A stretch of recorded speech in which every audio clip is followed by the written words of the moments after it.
भाजप आमदाराकडूनच विधिमंडळ कामकाजाचे वाभाडे काढण्यात आले।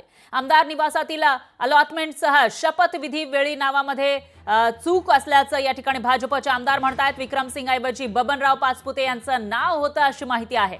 आमदार विक्रमसिंग पाचपुते यांच्याकडून सभागृहामध्ये मुद्दा उपस्थित करण्यात आला आहे, तर संबंधित विभागाला समज देण्याची मागणी सुद्धा करण्यात आली आहे। सत्ताधारी आमदार असलेले विक्रमसिंग यांनी या ठिकाणी आपल्या नावामध्ये चूक होती असं सांगितलेलं आहे आणि त्याचबरोबर आमदार विक्रमसिंग यांनी पाचपुते यांच्याकडून सभागृहामध्ये मुद्दा उपस्थित केलेला आहे आणि संबंधित विभागाला समज देण्याची मागणी सुद्धा केलेली आहे। तर जे कामकाज सध्या सुरू आहे त्याचे वाभाडे भाजपच्या आमदारांनीच काढल्याचं दिसून आले।